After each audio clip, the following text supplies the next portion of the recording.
오늘 창세기 14장 17절부터 24절까지 보겠습니다. 아브라함이 그돌라오멜과 그와 함께한 왕들을 쳐부수고 돌아올 때에 소돔 왕이 사회 골짜기 곧 왕의 골짜기로 나와 그를 영접하였고, 살렘 왕 멜기세덱이 떡과 포도주를 가지고 나왔으니 그는 지극히 높으신 하나님의 제사장이었더라. 그가 아브라함에게 축복하여 이르되 천지의 주제이시요 지극히 높으신 하나님이여 아브라함에게 복을 주옵소서.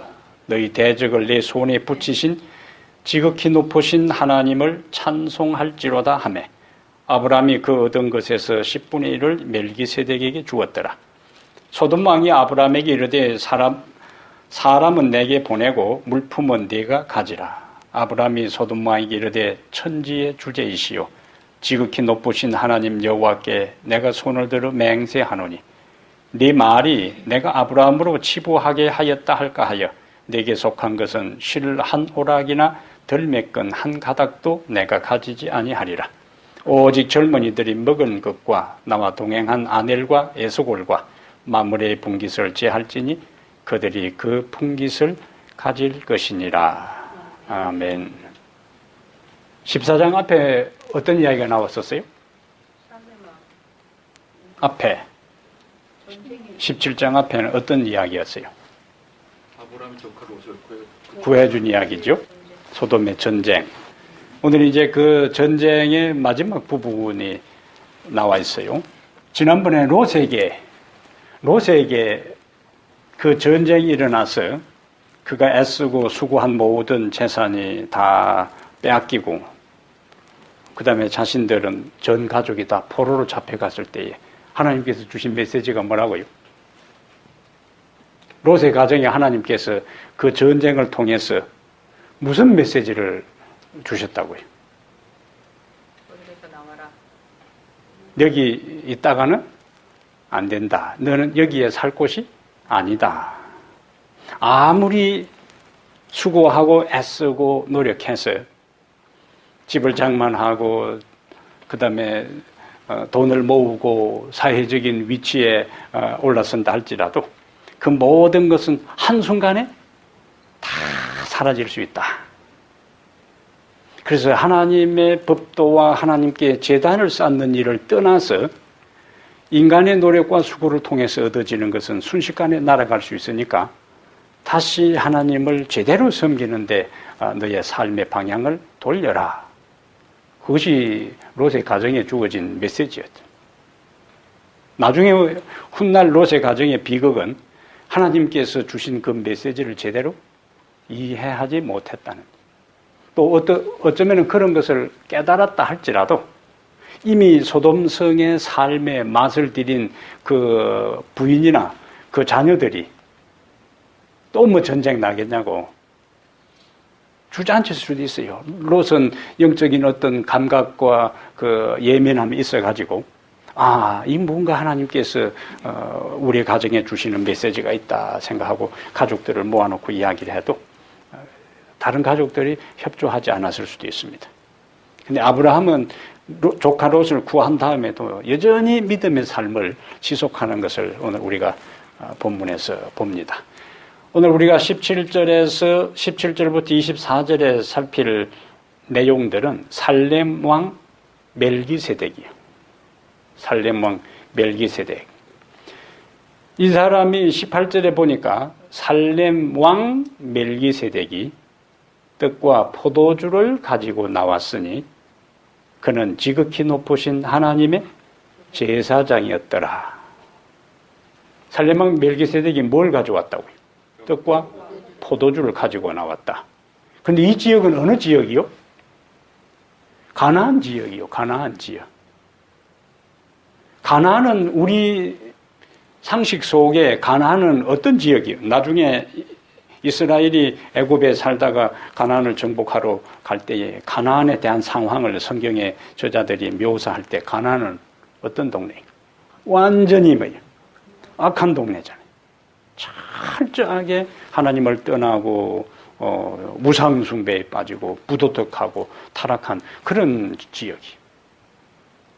그런데 이스라엘이 가나안 땅에 들어갈 그 즈음에 그들이 갑자기 그렇게 망가지고 타락한 것이 아니고 그 가나안 땅에 살고 있는 대부분의 사람들의 흐름이 그 역사가 하나님을 떠나고 등지고 불순종하고 우상숭배하고 했던 그러한 사람들이다.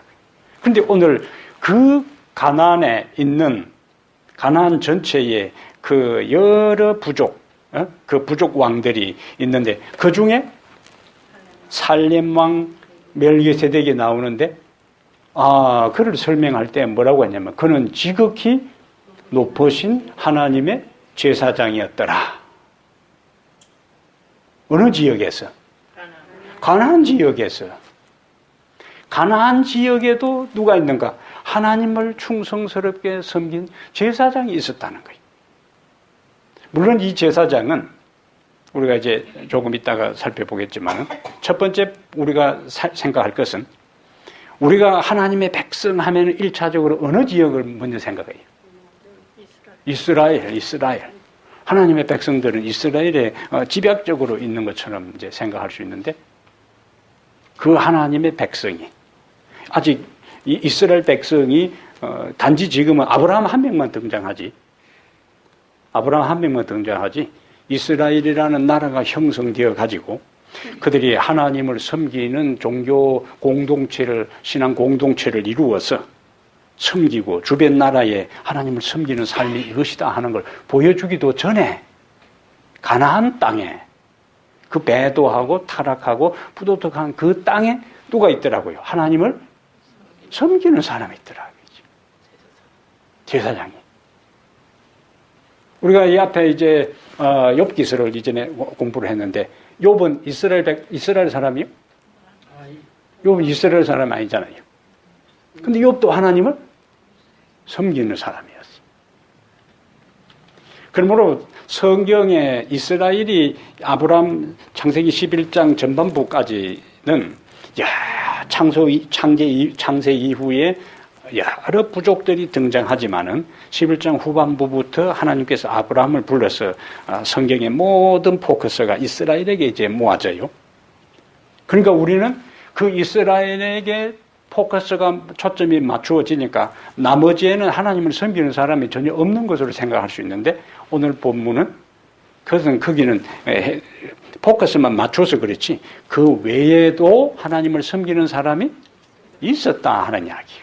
거기 이제 욥도 그러고 그 다음에 예수님께서 탄생하셨을 때에 동방박사들이 그를 찾아오잖아요. 그 다음에 좀 엉터리지만은 발람 같은 사람, 예? 그도 온전히 하나님께 헌신하지 않았지만은 그래도 자칭 선지자고 하나님을 부분적으로 섬겼던 사람이에요. 온전히 헌신 안 했지만은 이러한 모습들은 창세기 인류의 역사가 시작되고 얼마 후부터 아브라함이 등장하기까지 노아의 후손들이 여기저기 흩어져서 일부는 하나님을 잘 섬기는 사람도 있고 일부는 하나님을 반점 섬기고 세속화되고 하나님을 등진 사람도 있지만은 그러나 아브라함 외에 하나님을 섬기는 사람이 있었다는 이 사실은 오늘날도 우리가 알지 못하는 우리들 주변에 하나님을 충실하게 섬기는 남은 자손들이 남은 무리들이 있다는 이야기입니다. 그래서 우리가 자칫 잘못하면 이스라엘 백성들이 자기들만의 신앙적 독선에 빠져서 자기 민족 외에 다른 사람들은 다 하나님을 여호와 하나님을 이스라엘 민족의 하나님으로 자꾸 가두어 놓으려고 그들이 시도했던 거예요. 이스라엘만을 위한 하나님으로. 예. 이스라엘만을 위한 하나님으로. 근데 우리가 이사야서를 읽고 에레미야서를 읽고 그다음에 소선지서를 보세요. 하나님의 영향력과 하나님의 통치력과 또 하나님의 심판이 북방 이스라엘과 남방 유다임에 있는 것이 아니고 주변 나라에도 하나님이 다 심판해요.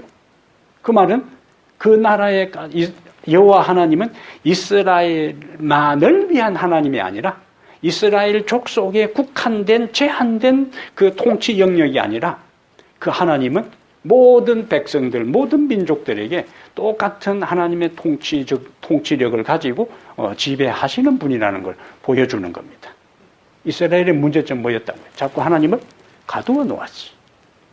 오늘 우리들이 제7 안식일 예수 재림 교인들에게서 자칫 잘못하면 하나님을 우리가 독점적인 하나님처럼 그렇게 생각할 수가 있어요. 그런 벽을 우리가 넘어야 되는 겁니다. 그런 벽을 넘어야 돼. 다른 데도 신실하게 하나님을 빛은 덜 받았지만은 신실하게 충실하게 하나님을 섬기는 사람들이 더 있어요.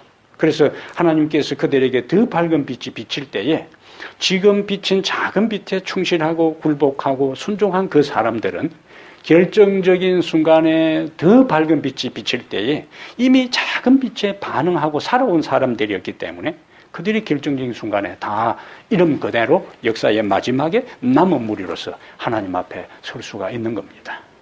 그래서 우리의 생각을 좀 넓히는 것들이 필요해요. 우리의 교단적인 면에 있어서 하나님을 독점하려고 하는 그런 생각에서 벗어날 필요가 있습니다. 엘리야 당시에도 그랬더니 다 바알을 숭배하고 우상 숭배할 때에 엘리야가 도망가서 죽으려고 자기 삶을 포기하려고 하는 그러한 때에 왜 그랬느냐 할 때 나만 남았다 그러죠. 하나님의 말씀은 바알에게 무릎을 꿇지 아니야? 3천이요? 5천이요? 5천이요? 7천이요. 내년에 다시 성경 통독 또 해야 돼요. 네. 네. 바알에게 입 맞추지 않고 무릎을 꿇지 아니야? 7천. 네. 이스라엘 엘리야 스스로에게 있어서는 자기만 하나님을 잘 섬긴다고 생각했겠지만은 그리고는 자기만 잘 섬기고 나머지는 좀 기대를 했는데 반응이 없을 때에 그는 한없이 깊은 신앙적 그 나락으로 떨어지잖아요. 그러나 드러나지 아니한 표나지 아니한 바알에게 무릎을 꿇지 아니하고 입 맞추지 아니한 7천인을 하나님께서 예비해 놓았던 거예요. 비가시적 남은 무리들입니다. 이러한 것들을 우리가 여기서 유추해 볼 수 있어요.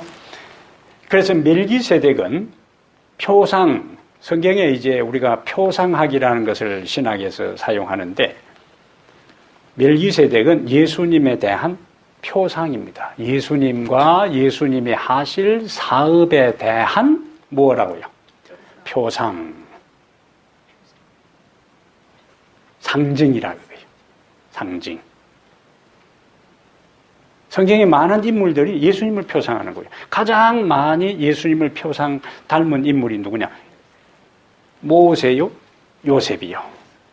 모세의 경우도 출애굽과 이 죄악의 세상과 딱 비교해서 여러 요소들이 예수님과 예수님을 표상하는 게 있는데 요셉도 마찬가지요. 그런데 우리가 지금 오늘 본문에서 살필 누구예요? 살렘 왕 멜기세덱. 이것은 예수님과 예수님의 사업을 뭐한다? 표상한다. 우선 첫 번째 이름. 멜기세덱이라 하는 말은 나의 왕은 의롭다. 멜기세덱이라는 말은 나의 왕은 의롭다. 그럼 예수님과 비교해서 자 우선 예레미야 23장 보겠어요. 우리가 예레미야서를 읽고 이사야서를 읽어 나갈 때에 종말론적으로 예수 메시아에 대한 언급 예언들이 많이 나와요. 이스라엘의 궁극적인 회복과 새로운 나라의 형성과 구원에 있어서 다윗의 가지가 자주 나오는데 예레미야 23장 5절 봅시다. 23장 5절에 여호와의 말씀이니라. 보라 때가 이르리니 내가 다윗에게 한 의로운 가지를 일으킬 것이라. 그가 왕이 되어 그 다음에 지혜롭게 다스리며 세상에서 정의와 공의를 행할 것이며 그의 날에 유다는 구원을 받겠고 이스라엘은 평안히 살 것이며 그의 이름은 여호와 우리의 공이라 일컬음을 받으리라. 하나 더 보겠어요.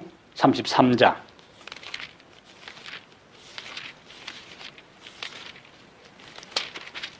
자, 이것은 예레미야 선지자를 통한 메시아에 대한 예언입니다. 종말론적인 그 회복에 대한 이야기. 그래서 외행적으로 유다가 망하고 이스라엘이 망했지만은 다윗의 가지 여기 14절 33장 14절에 여호와의 말씀이니라 보라 내가 이스라엘 집과 유다 집에 대하여 일러준 선한 말을 성취할 날이 이르리라. 이 미래에 대한 이야기예요. 종말론적. 그날 그때에 내가 다윗에게서 한 공의로운 가지가 나게 하리니 그가 이 땅에 정의와 공의를 실행할 것이라. 그날에 유다가 구원을 받겠고 예루살렘이 안전히 살 것이며 앞에 구절하고 똑같죠? 23장하고 표현이 똑같습니다. 그가 이 땅에 정의와 공의를 시행할 것이며 그날에 유다가 구원을 받겠고 예루살렘이 안전히 설 것이며 이 성은 여호와는 우리의 의라는 이름을 얻으리라. 여호와는 우리의 의. 여호와는 우리의 의. 멜기세덱이라는 이름의 의미가 나의 왕은 의롭다. 나의 왕은 의롭다. 그래서 히브리 7장에 바울은 이 창세기 14장에 나오는 멜기세덱을 예수님의 메시아 직분, 제사장 직분하고 연결시키는데 7장 2절에 예수님을 의의 왕, 멜기세덱하고 연결해서 의의 왕이라 그렇게 적용시켰어요. 그러므로 멜기세덱은 예수님을 표상한다. 우리가 지금 교과 공부 무슨 책을 배우고 있어요? 갈라디아서를 배우고 있는데 갈라디아서의 핵심적인 주제는 그리스도 안에서의 자유 그리고 믿음으로 말미암는 의입니다. 한 구절 봅시다. 가장 익숙한 구절. 예수님을 의의 왕이라 하는 것하고 연결해서 갈라디아 2장 공부 열심히 하고 있어요. 갈라디아서. 예습도 안 하는 사람들이 보통 그 말은 많이 하고 토론할 때 밑도 끝도 없는 이야기를 야무치게 예습하고 와서 생각들을 나눠야 돼. 그 다음에 교과 공부할 때 주의할 것은 믿음으로 말미암는 의는 엘렌 G 화이트 자주 강조하기를 믿음으로 말미암는 의는 이론이 아니고 경험이다 하는 걸 반복해서 강조했어요. 그러니까 갈라디아서를 우리가 공부하면은 믿음으로 말미암는 의는 이것이다 하는 것을 청산유수로 일사천리로 아무리 설명한다 할지라도 무엇이 안 되면은 경험화되지 아니하면은 그것은 아무 소용이 없는 겁니다.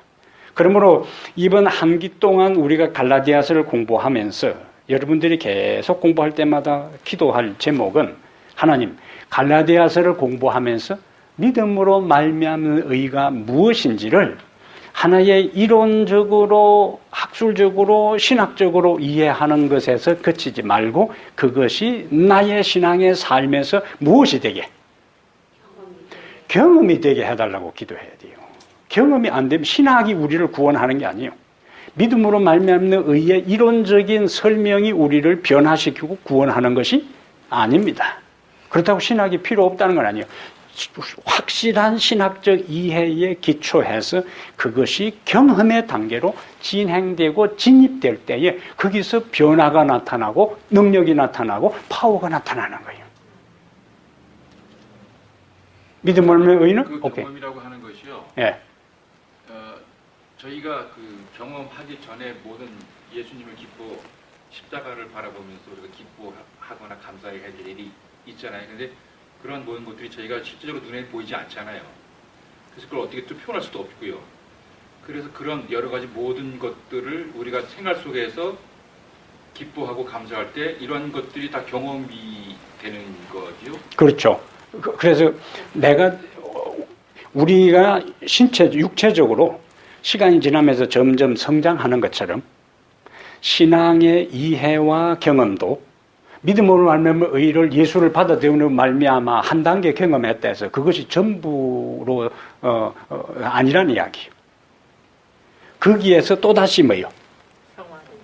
성장해 나가는 거예요. 더 이해의 폭이 더 깊어지고 더 넓어지고 더 멀리 더 원숙해지는 경험들이 예수를 만나고 난 다음에 그 예수를 만났다는 것, 내가 구원을 받았다는 것, 내가 의롭게 되었다는 것 자체가 신앙을 하면서 점점 더 그것에 대한 이해의 폭이 깊어진다는 거예요. 그런 측면에서 믿음으로 말미암는 의를 경험하라는 거예요. 우리가 이미 예수를 개인적으로 나의 구세주로 영접하는 순간에 그러한 사람은 이미 뭘 경험했는가? 믿음으로 말미암는 의를 경험한 사람이에요. 그런데 또 뭘 경험하라는가? 그 경험이 날마다 새롭게 더 깊어지고 더 뜨거워지고 더 감동이 되고 그것이 더 생생하게 하나의 머릿속에서 일어나는 하나의 신학적, 사상적, 형이상학적인 이야기가 아니라 나의 삶의 일상에서 경험되는 것들이 생생하게 체험되는 그것이 믿음 말미암아 의는 이론이 아니고 경험이다 하는 말이에요. 그래서 갈라디아서를 공부하면서 이전에 내가 예수를 받아들이고 예수를 경험하고 죄 용서를 받고 감격하고 눈물 흘리고 내 일생을 하나님께 바쳤던 그 경험들을 새롭게 그래서 제가 좋아하는 말은 날마다 새롭게. 한국의 박정희 대통령이 유신이라는 말을 썼지만은 유신 날마다 새롭게. 그래서 우리가 신앙적으로 아까 뭐 찾는다고 하다가 그러더니 갈라디아 2장 15절 16절 봅시다. 갈라디아 2장 16절. 사람이 어렵게 되는 것은 율법의 행위로 말미암음이 아니요 오직 예수 그리스도를 믿음으로 말미암는 줄 알므로 우리도 그리스도 예수를 믿나니 이는 우리가 율법의 행위로서가 아니고 그리스도를 믿음으로써 의롭다함을 얻으려 함이라. 율법의 행위로서는 의롭다함을 얻을 육체가 없느니라. 핵심이 뭡니까? 우리는 무엇으로? 믿음으로 의롭게 된다. 그럼 우리가 항상 질문을 던지라 그랬어요. 그럼 의롭게 된다는 말이 무엇이냐? 질문을 던져야 되는 거예요.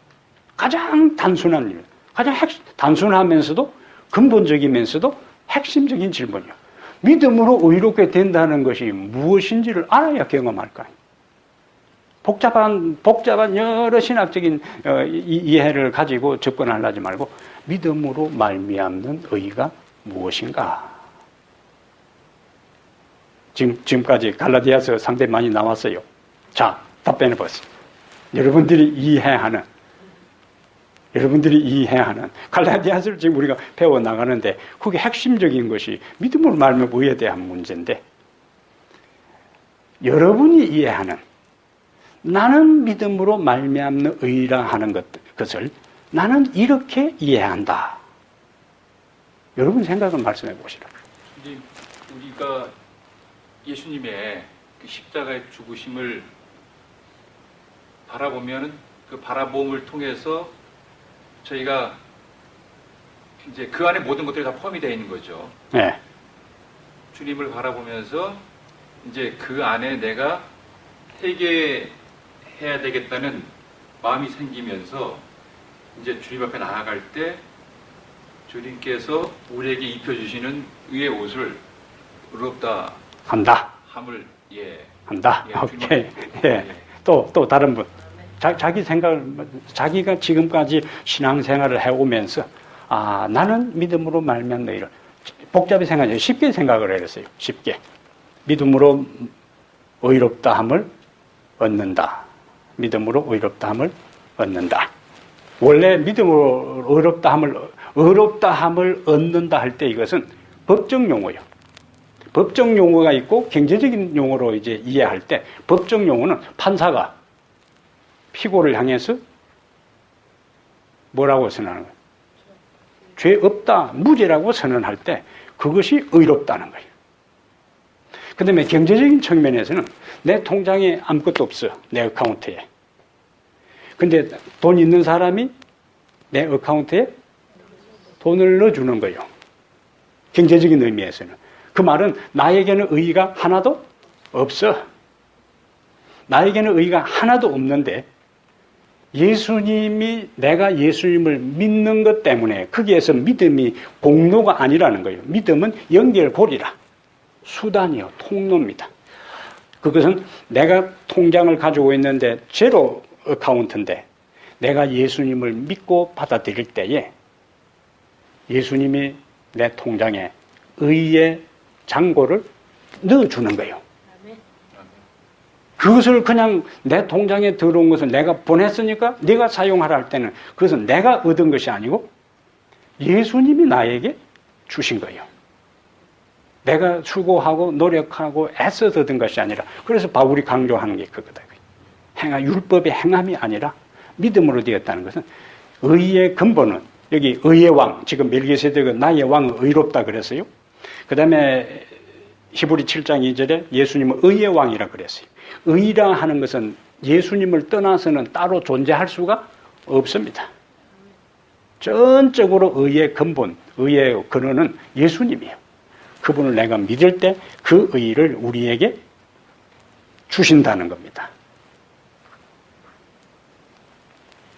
우리가 죄를 고백할 때 하나님은 심판자 그분은 우리를 뭐라고 선언하고 무죄, 죄 없다고 선언함과 동시에 이제는 우리의 뱅크 어카운트에 그분의 의를 우리에게 주시는 거예요. 그 순간 우리는 의인이 되는 거예요. 의인이. 예? 그래서 아무것도 자랑할 것이 없고 전적으로 하나님의 은혜다 그겁니다. 하나님의 은혜요. 이름 나의 왕은 의롭다. 그 정도로 이제 하고 갈라디아서를 여러분들이 공부를 하면서 그런 걸 염두에 두고 항상 생각하고 문제의식을 가지고 그 다음에 자기 신학 수준에서 그것을 자기 말로 이해를 해야 돼요.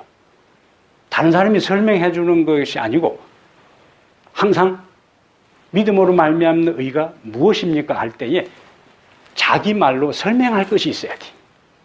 예?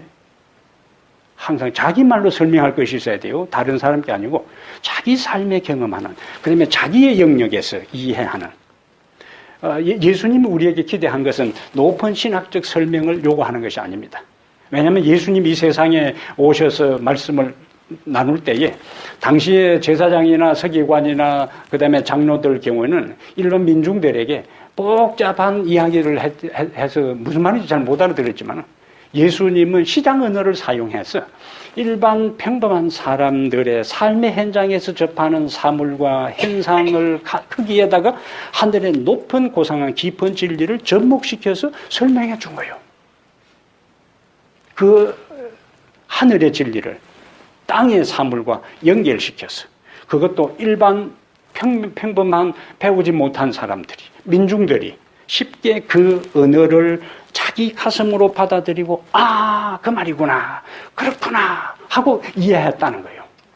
그러니까 우리들 한 사람 한 사람이 신앙의 길을 갈 때에 성경의 가르침들이 대부분 상당히 추상적이고 때로는 신학적이고 철학적인 표현들을 자꾸 뭘 시도해야 되는가? 그러면 그것을 구체적으로 내 삶과 내 언어와 내 경험에서 그것이 무엇을 의미할까?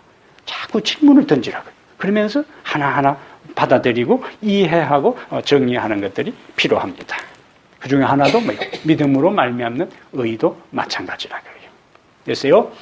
그 다음에 그의 신분이 다시 창세기 14장에 와서 그의 이름은 멜기세덱이고 의미는 나의 왕은 의롭다. 계속 우리가 생각할 것은 멜기세덱은 누구를 표상한다? 예수님을 표상한다 하는 걸 지금 전제하고 하나하나 들어가는 거예요. 신분은 살렘 왕입니다. 살렘 왕. 살렘 왕. 근데 살렘, 예루살렘. 이스라엘 우리가 안녕하십니까 할 때 이스라엘 백성들은 샬롬. 그래서 예루살렘 하는 평화의 도시. 예루살렘 평화의 도시. 근데 살렘 왕 했으니까 그 평화의 도시의 왕이라는 거예요. 근데 이사야 9장 6절에 예수님의 메시아에 대한 예언을 하면서 평강의 왕이라 그랬어요. 예수님에 대한 메시아 예언이 이사야가 평강의 왕이다.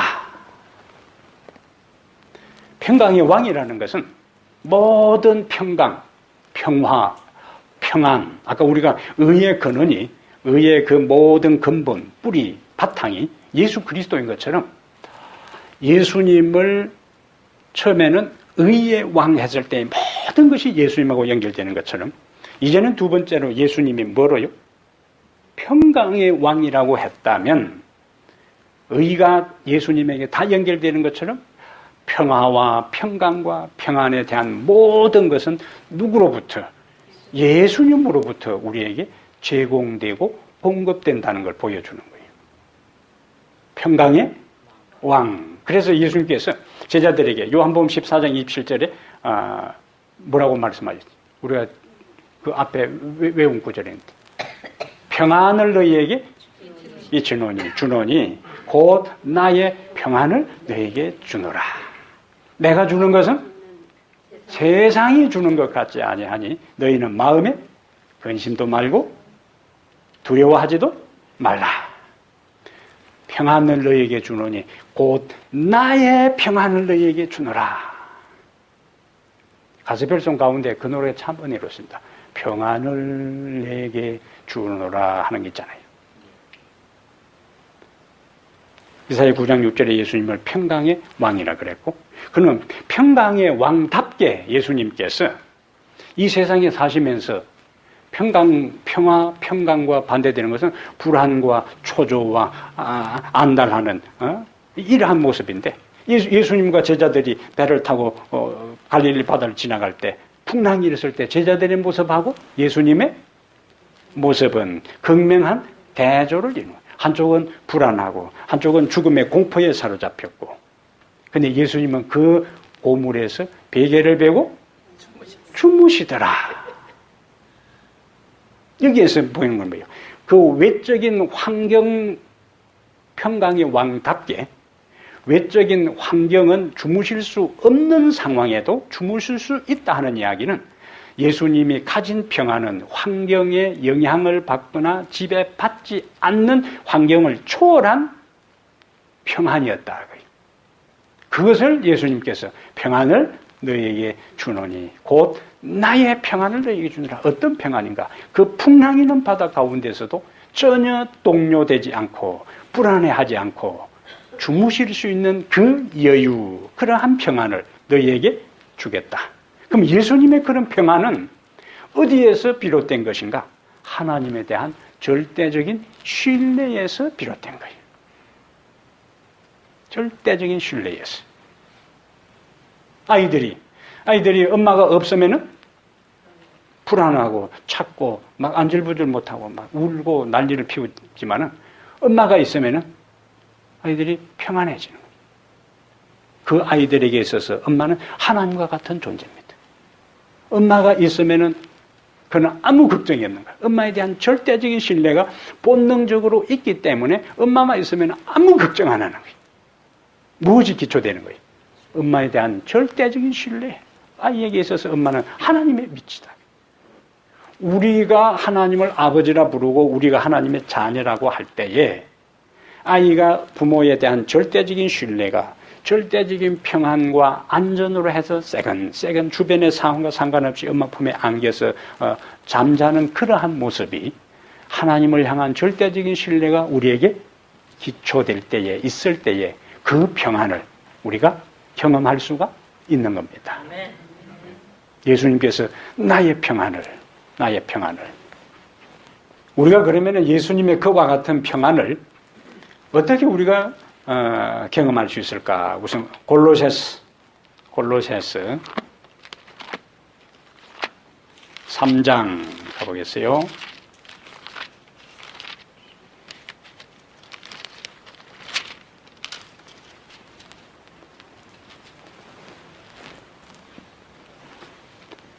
(3장 15절에) 흐름을 딱 보세요. 자, 바울이 골로새 교인들에게 이렇게 이야기해요. 골로새 3장 15절에 읽어봅니다.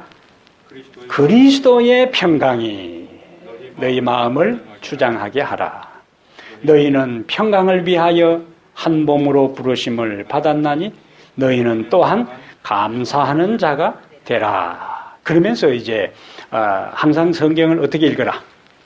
앞뒤를 연결해서 읽어라. 자, 15절에는 그리스도의 평강이 마음을 주장하게 하고 그 다음에 감사하는 자가 되라 해놓고는 16절에 그리스도의 말씀이 너희 속에 풍성히 거하여 모든 지혜로 피차 가르치며 권면하고 시와 찬송과 신령한 노래를 부르며 그 다음에 감사하는 마음으로 하나님을 찬양하고 또 무엇을 하든지 말에나 일에나 다 주 예수의 이름으로 하고 그를 힘입어 하나님 아버지께 감사하라. 그러면은 진정한 평강과 감사와 찬양은 어떻게 가능한가? 그것이 뭐예요? 해답이 뭡니까? 그리스도의 말씀이 너희 속에 풍성히 거하여. 하나님의 말씀이 우리 속에, 우리 내면에, 우리 정신 속에, 마음 속에 차곡차곡 쌓여있고 그것이 채워져 있을 때에 비로소 우리는 마음의 평강을 얻을 수가 있고 또 뭐 할 수 있고 감사할 수 있고 서로가 또 하나로 연합할 수가 있습니다. 이 모든 것을 가능하게 하는 것이 하나님의 말씀이에요. 그래서 예수님이 우리와 함께 있다는 것은 예수님의 말씀이 우리 속에 있는 거예요. 예수님의 말씀이. 우리가 인생을 살아갈 때에 신앙을 떠나서라도 어떤 위기에 처하고 공경에 빠졌을 때에 힘이 되는 것은 어린 시절에 어머니가 내 주변에 어떤 내가 존경하는 선생님이 나에게 해준 그 말씀이 이때에 내가 이렇게 해야지. 그분은 이미 돌아가시고 계시지 않아도 그 말씀이 뭐예요? 그 나에게 교훈해준 그 말이 나로 그 위기에서 일어서게 만들고 역경 가운데서도 견디고 그 모든 인내를 가지고 뚫고 나가게 하는 모든 것들이 나에게 해주셨던 말씀. 마찬가지로 우리가 감사와 평강과 연합에 대한 모든 것들이 그리스도의 말씀이 너희 속에 풍성히 거하여. 이게 해답입니다. 이게 해답이죠. 옛날에는 예수님께서 제자들에게 직접 평안을 너희에게 주노니 곧 나의 평안을 너희에게 주노라. 그때는 직접 예수님께서 제자들에게 음성으로 육성으로 얼굴을 보면서 말씀하셨지만은 지금은 예수님께서 우리에게 직접적으로 말씀하지 않고 뭘 통해서? 말씀을 통해서 우리에게 모든 것을 말씀하고 있으니까 그 말씀을 우리 속에 풍성히 거하게 하는 것이 얼마나 중요하냐 그거예요. 네? 이게 원리요, 원리. 그래서 제가 오자마자 성경 통독을 하고 성경 암송을 하고 올해 성경 통독 암송하고 이제 다시 했는데 4번 그렇게 해도 안 하는 사람은 안 해요. 그 안 하는 것이 뭐가 된 거예요? 습관이 된 겁니다. 안 바뀝니다. 의지적인 결단을 가지고 믿음으로 따라가고 실천해 나가려고 하는 그 결심이 없을 때는 하나님이 강제적으로 그 사람을 그렇게 몰고 가지 않습니다. 하나님은 던지고 호소하고 나머지는 철저하게 본인이 결정하고 반응하도록 하는 거예요. 왜? 인간을 창조할 때 하나님께서 우리에게 의지의 자유를 주었기 때문에 구원의 세계에 있어서 아무리 좋은 천없는 하늘에 대한 모든 것도 하나님이 예배해놓고 강제로 코 깨가지고 그렇게 하지 않는다 그거죠. 시골에요. 송아지가 이제 태어나면은 좀 지나면은 이제 콧뚜레를 이제 하는데 콧뚜레 여기다가 이제 그래야 통제가 되는 거예요. 그래서 그거 안 해놓으면은 이 송아지가 점점 힘이 생겨서 통제할 길이 없으니까 시골 사람들이 여기다 코를 탁, 그래서 이제 그때는 소독하는 것도 없이 장을 코를 탁 뚫은 다음에는 장을 한 종지기 딱 부어가지고는 이제 소독을 해주는 거예요. 그렇게 천방지축으로 날뛰던 이 송아지가 콧줄에 탁 끼고는 이제 딱 굴레 씌이면은 이제 주인이 하는 대로 이렇게 된다는 거죠. 근데 하나님은 우리를 그렇게 하지 않는다는 거예요. 말씀하시고 인간이 뭐요? 선택하게. 강제로 탁 꿰가지고 끌고 가는 분이 아니고 나를 따르라. 강제로 끌고 가는 게 아니고 시골에도 말을 안 듣는 염소는 탁 꽃비를 잡고 끌고 가야 돼. 안 그러면 요놈이 어느 틈에 남 보리밭에 들어가고 남의 밭에 들어가서 뜯어물 줄 모르기 때문에 탁 끌고 갑니다. 그러나 순하고 말 잘 듣는 거는 목에다가 딱 꽃비 감아놓고 가면 쫄쫄쫄쫄 따라와요. 그러면 덜 맞지. 쟤도 덜 피곤하고. 예? 그럼 이제 또 가다가 물 먹고 싶으면은 또 여기 이제 공원에 개 쫄쫄쫄쫄 강아지 따라다니는 것처럼 순한 염소는 그냥 주인 따라와. 쟤 물 먹고 싶으면 물 먹고는 깡총깡총 한 바퀴 뛰고는 그냥 따라옵니다. 집에까지. 예수님께서 앞장서 가시면은 하나님의 양들은 그대로 뭐요? 꽃비가 있어서 어쩔 수 없이 안 따라가면 안 되기 때문에 따라가는 것이 아니라 그냥 졸졸졸졸 따라가는 거예요. 그래서 옛날 제가 한국에 있을 때에 한 목사님이 설교를 하면서 우리는 예수 그리스도를 따르는 쫄쫄이가 돼야 된다. 그렇게 얘기했어요. 예수를 따르는 쫄쫄이가 됩시다. 이렇게 했어요. 예수님 어디 가든지 이렇게 쫄쫄쫄쫄쫄 따르네요. 그럼 기염을 받죠. 그 염소 제가 시골을 키울 때에 잘 따라다니는 거는 기염을 받고 앞발 탁 버티고는 안 따라오는 거는 짝대기 맞지요. 그럼 뭐 별 수 있어요. 맞아야 이제. 근데 목에만 감아놔도 졸졸졸졸 따라오는 염소처럼 우리에게 있어서 하나님께서 자유를 주었기 때문에 그 자유로 방종의 기회를 삼지 말고 하나님의 법도를 따라 살아가는 우리의 바른 선택이 필요하다는 거예요. 그래서 말씀을 암송하는 거나 말씀을 통독하는 그 모든 일에 있어서 다 판단했어요. 이것이 내 영생과 구원과 믿음의 성장과 성숙에 이것이 필요하다 하면은 내 삶의 모든 걸 제쳐놓고 우선순위로 그것을 딱 해서 따라가야 돼. 그 따라가는 과정에 우리에게 깨달음이 있고 따라가는 과정에 믿음의 성장이 있고 변화가 있고 발전이 있고 더 깊은 진리의 세계를 우리가 경험하고 목격하고 맛볼 수 있는 겁니다. 예? 너희는 여호와의 선하심을 맛보아 알지니라. 그래서 말씀을 우리 속에 가득 채울 때에 우리는 시와 찬송과 신령한 노래를 부르고 감사하게 되고 그리고 그리스도의 평강을 우리가 누리고 경험할 수 있습니다. 다시 앞에 창세기 14장으로 가세요. 하나만 더 봅시다. 14장 다시 18절에 살렘왕 멜기세덱이 이제 첫 번째는 보면 뭐 봤어요? 이름을 받고 두 번째는 신분 보았고 세 번째는 이제 직분 보겠습니다. 살렘왕 멜기세덱이 18절에 떡과 포도주를 가지고 나왔으니 그는 지극히 높으신 하나님의 제사장이었더라. 우리가 교회 나오면서 상식적으로 제사장은 어느 지파, 어느 계열? 레위 지파가 그 계열에서 제사 직분을 이제 하도록 하나님께서 그렇게 정했어요. 왜 그렇게 했어요? 왜 레위 지파를 선택했어요? 하고만 12지파 가운데 하나님께서 레위 지파를 특별하게 제사장 직분을 갖고 성소에서 전적으로 구별되어서 봉사하도록 왜 그렇게 했어요? 금송아지에 절하지 않은 금송아지에 절하지 않은 금송아지 사건 때 다 배도해서 예? 그것을 하나님이라 생각하고 그 주변에서 뛰어놀며 춤추며 배도기를 갈 때에 레위 지파가 거기에 가담하지 않았다는 거예요.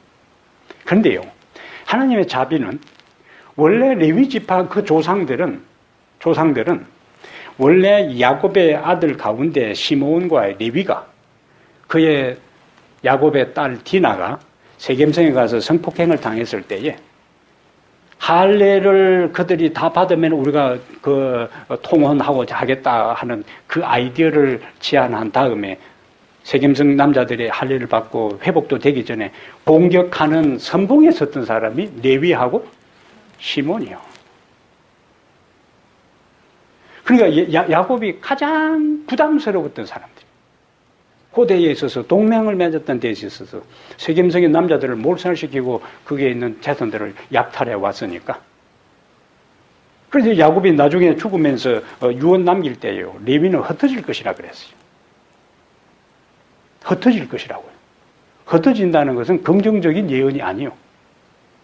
그런데 그들의 조상들은 흩어질 것이라고 한 그 부정적인 예언이었는데 조상들과 상관없이 결정적인 순간에 그들이 하나님 편에 딱 섰을 때에 흩어질 것이라는 그 흩어짐은 성취되되 긍정적으로 이스라엘 전체 가나안 땅에 가서 48개 성읍이 12지파에 다 골고루 레위 지파들이 하나님을 가르치고 섬기고 하는 데 있어서 그 지파마다 레위들이 거하는 곳들이 있었어요. 흩어짐에 대한 것들은 어떻게 됐어요? 예언대로 성취되었지만은 그것을 하나님께서는 충실한 그들의 삶에 축복해 주셔서 하나님을 높이고 하나님을 가르치고 섬기는 일에 있어서 각 지파들 가운데 영적 교사로서의 역할을 하도록 흩어지게 하셨다는 겁니다. 그래서 성경은 운명론을 받아들이잖아요.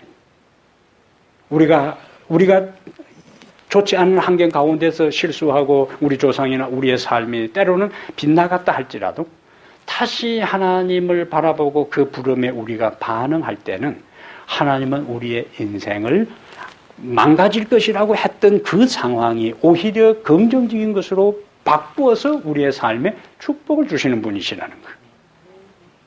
레위 지파를 통해서 우리에게 주시는 교훈입니다.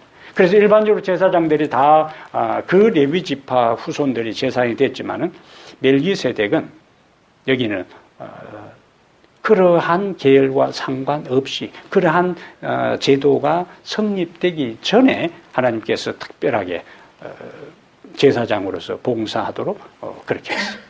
그것은 왜냐하면 예수님이 하늘에서 제사장으로서 봉사하고 계시는데 예수님은 어느 지파 출신이요? 유다 지파 출신이요. 근데 원래는 제사장이 되려면은 레위 지파 출신이어야 되는데 예수님은 유다 지파 출신이거든. 그러면서도 하늘에서 제사장으로서 봉사하고 계세요. 그것은 멜기세덱의 반차를 따라서 멜기세덱이 레위 지파가 등장하기 전에 이미 하나님의 제사장으로 섬겼던 이 사실을 가지고 히브리서 저자는 히브리서 여러 곳에 다음에 우리가 그 성경절을 보겠어요. 예수님께서 유다 레위 지파가 아니라 멜기세덱의 반차를 쫓아 우리를 위해서 중보자가 되신다. 그렇게 말씀하고 있는 겁니다. 예수님과 그렇게 연결되는 거예요. 자, 오늘 우리가 예수님은 멜기세덱은 살렘 왕이요, 의의 왕이요, 평강의 왕이요, 그 다음에 제사장이요. 오늘 우리의 삶 속에 예수 그리스도를 참으로 믿을 때 우리가 무죄 선언을 받으면서 의롭다고 인정을 받고 우리에게는 아무 의가 없지만은 의의 왕 되시는 그리스도 그분이 우리에게 의를 입혀주시고 제공해 주신다는 것. 그때 비로소 우리 마음에 뭐가 생기는가? 평화, 평강을 경험할 수가 있어요.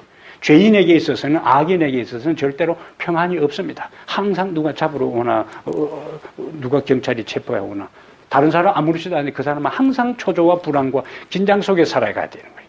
그러나 용서받은 자에게 있어서는 누구를 만나더라도 떳떳한 겁니다. 떳떳한 거예요. 우리가 스피드 60존에서 60 달릴 때는 경찰이 아무리 있어도 아무렇지도 않은데 65, 70 하다가 경찰이 있어 보세요. 순간적으로 다르잖아요. 그것이 하나님 안에서 우리가 의와 평강은 별도로 진행되는 것이 아니고 진정으로 예수를 만나 의와 용서를 경험한 그것을 한 사람에게 비로소 뭘 경험한다고? 평강을 경험하게 되는 겁니다.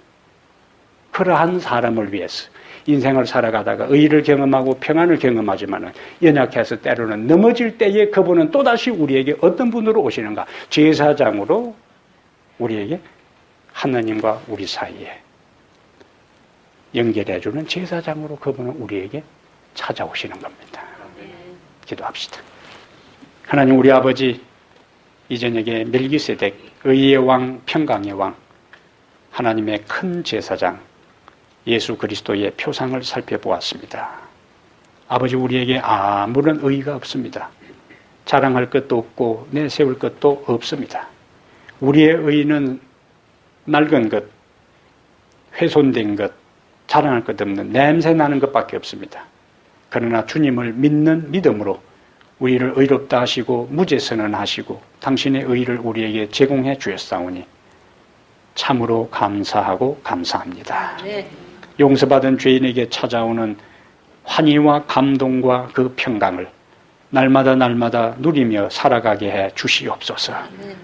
그러나 연약한 거로 때로는 넘어지고 실수할 때에 주님은 제사장으로서 하늘과 땅을 연결시키고 우리가 주님 앞에 나올 때에 우리를 위하여 중보하시는 주님의 계심을 믿음으로 또다시 받아들여 믿음의 길을 다시 일어나서 걸어가게 해 주시옵소서. 의인은 7번 넘어질지라도 다시 일어난다고 했사오니 아버지, 우리가 실수하고 넘어질지라도 여전히 우리를 위해 중보하고 계시는 멜기세덱의 반차를 따라서 제사장이 된 그분이 예수님이 하늘에 계심을 기억하고 내 자신의 허물과 죄에서 눈을 돌이켜 의로우신 예수 그리스도 나에게 손짓하고 오라고 말씀하시는 주의 음성과 주의 모습을 기억하고 일어서서 주께로 나아가게 해 주시옵소서. 우리 주 예수님 이름으로 기도합니다. 아멘.